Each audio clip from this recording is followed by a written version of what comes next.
सकाळी सकाळी वनिताला जाग आली तेव्हा तिचं सगळं अंग दुखत होतं. तापात अंग भाजत होतं, कारण काल रात्री तिच्या नवऱ्याने तिच्यावर खूप अन्याय केला होता आणि जखमा अजून ताज्या होत्या. तिची सावत्र आई तिला उठवायला आली आणि म्हणाली, "अगं ये महाराणी, काय दिवसभर झोपायची इच्छा आहे का? उठ आणि उठून घरातली कामं कर. सकाळची सगळी कामं तशीच पडली आहेत. मला भूक पण लागली आहे. माझ्यासाठी चहा आणि नाश्ता बनवून घेऊन ये." वनिता थरथरत्या आवाजात म्हणाली, "आई, तू कसल्या मुलासोबत माझं लग्न लावून दिलं आहेस? काल रात्री त्याने मला खूप मारलं आणि माझ्यावर जबरदस्ती पण केली." तिची आई रागात म्हणाली, "हे बघ वनिता, मी तुझं लग्न लावून दिलं आहे. आता तू आणि तुझा नवरा बघून घे. आणि तसंही तू माझ्यासमोर, माझ्या डोळ्यासमोर राहावीस म्हणून तर मी घर जावई होत असलेल्या मुलाशी तुझं लग्न लावून दिलं आहे. तुझ्यात असे गुणच काय आहेत की एखादा रुबाबदार, देखना, समंजस मुलगा तुला भेटेल? एकतर तू शिकलेली नाहीस आणि दिसायला पण काय जास्त सुंदर नाहीस. मग तुला अजून दुसरा चांगला मुलगा कसा काय भेटेल?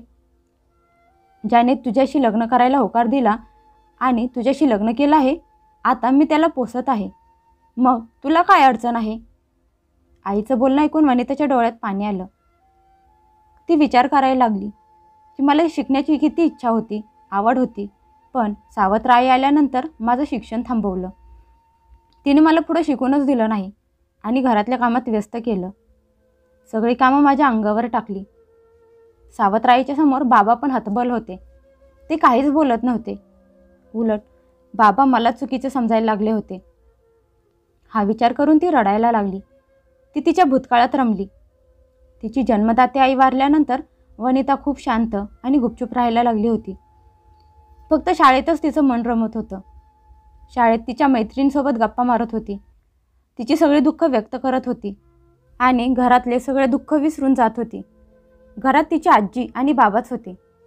आजीचं वय पण जास्त होतं, त्यामुळे घरातली कामं त्यांना जास्त जमत नव्हती. एक दिवस वनिता शाळेतून घरी आली, तर घरी आल्यावर तिला समजलं की तिचे बाबा दुसरं लग्न करणार आहेत.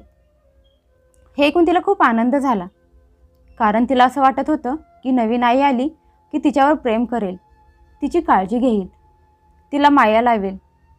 पण हे तर तिचं स्वप्नच राहिलं, कारण नवीन आई ज्या दिवशी घरात आली तो दिवस तिच्या आनंदाचा शेवटचा दिवस ठरला. तिची नवीन आई सगळ्यांसमोर तर काहीच बोलत नव्हती, पण ती एकटी असताना तिच्यावर ओरडत असायची, तिला मारायची. हळूहळू तिच्या नवीन आईने तिच्या बाबांना तिच्याकडे वळवायला सुरुवात केली. तिने त्यांना तिच्या प्रेमाच्या जाळ्यात अडकवलं. ती वनिताबद्दल नवऱ्याचे कान भरायला लागली. मुलीची जात आहे, तिला व्यसन घालायला हवं, नाहीतर कधी नाक कापेल कळणार पण नाही. तिची मुलाशी मैत्री आहे, ती त्यांच्याबरोबर फिरायला जाते.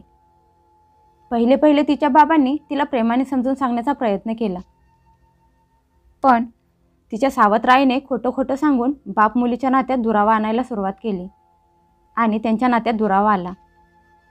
तिच्या बापाच्या मनात वनितासाठी तिरस्कार निर्माण झाला, कारण त्यांना असं वाटत होतं की त्यांची मुलगी त्यांचं बोलणं ऐकत नाही.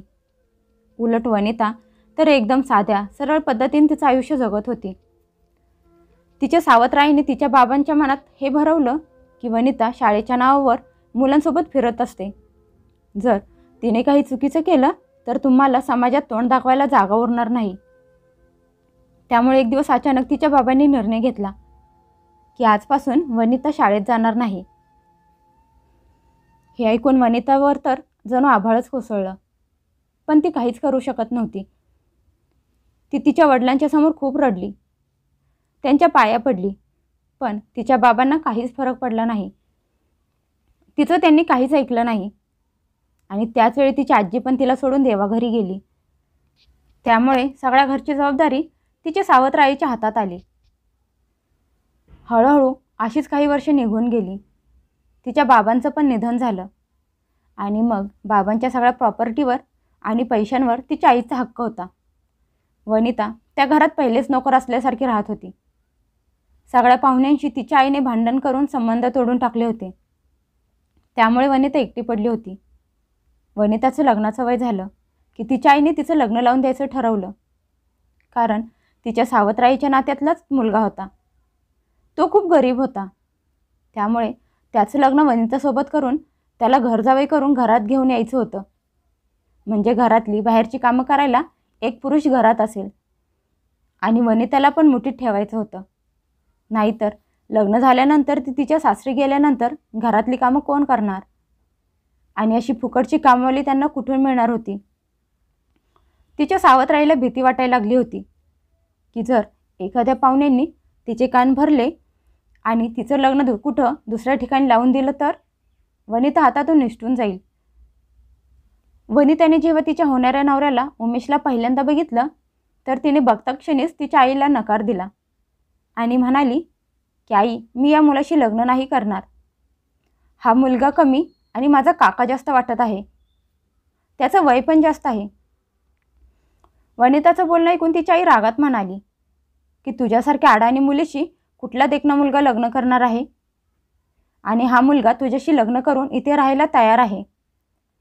कमीत कमी तू डोळ्यासमोर असलीस तर मला तुझी काळजी तर लागणार नाही. सावत्राईचं बोलणं ऐकून वनिता हैराण झाली. ती मनात विचार करायला लागली की माझ्या आईला माझी काळजी कधीपासून. शेवटी त्या मुलाशी वनिताचं लग्न झालं.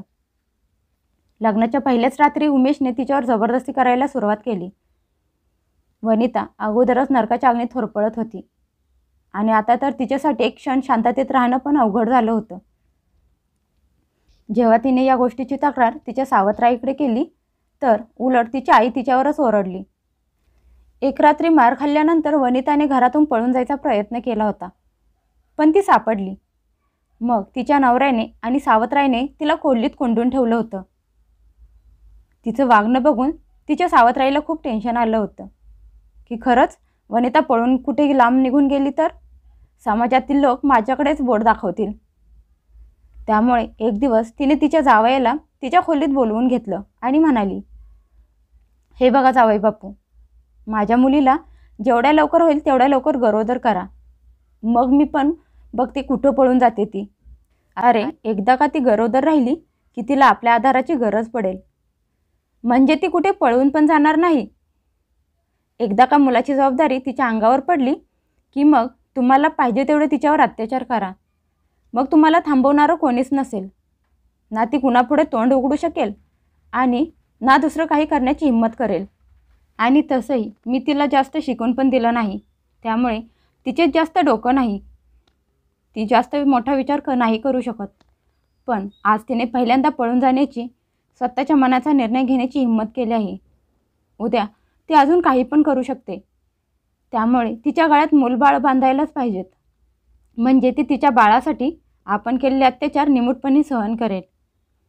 सासूचं बोलणं ऐकून उमेश पण हसायला लागला आणि विचार करायला लागला की सासूने काही भन्नाट कल्पना दिली आहे. इकडे खोलीत बसून वनिता सगळं ऐकत होती. घर जावे असून पण उमेश रोज रात्री तिला खूप मारत होता. वनिता आईचं बोलणं ऐकून आश्चर्यचकित झाली. तसंही तिच्या आईने तिच्यावर काही कमी अत्याचार केले नव्हते आणि नवरा तिच्यावर जरासुद्धा प्रेम करत नव्हता. पण हे लोक एवढ्या खालच्या पातळीला उतरतील याची कधी कल्पनाही वनिताने केली नव्हती. वनिताच्या डोक्यात विचारांची चक्र सुरू झाली. आता तिला पुढं काय करायचं आहे हे तिला समजलं. तिच्याजवळ तिच्या बाबांचा जुना मोबाईल होता, जो तिला घराची साफसफाई करताना सापडला होता. तिने लगेच त्याचं चार्जर शोधायला सुरुवात केली. फोन चार्जिंग झाल्यानंतर तिने ऑन केला. फोन सुरू झाला. मग तिने नवऱ्याला आणि आईला धडा शिकवण्यासाठी तिच्यावर होत असलेल्या अत्याचारांचा पुरावा गोळा करायला सुरुवात केली. त्यात तिच्या बाबांच्या फोनची तिला खूप मदत झाली. त्यानंतर सगळे पुरावे गोळा करून ती सरळ पोलिसांच्या जवळ गेली आणि सगळे पुरावे पोलिसांना दाखवले. त्या व्हिडिओमध्ये सरळ सरळ दिसत होतं की उमेश तिच्या सावत्र आईसोबत मिळून तिच्यावर कसा अत्याचार करत होता, तिला मारत होता. पोलिसांनी लगेच तिच्या सावत्र आईला आणि तिच्या नवऱ्याला अटक केली. आजूबाजूला सगळ्या परिसरात गोंधळ पसरला होता की हे सभ्य दिसणारे लोक कसे घरातल्याच मुलीवर अत्याचार करत होते. तिच्या आईची समाजात खूप बदनामी झाली होती. तिच्या आईला अजूनही विश्वास बसत नव्हता की ज्या मुलीला त्यांनी अडाणी ठेवलं होतं, तिला कधी चांगलं वाईट काय असतं ते समजून दिलं नाही.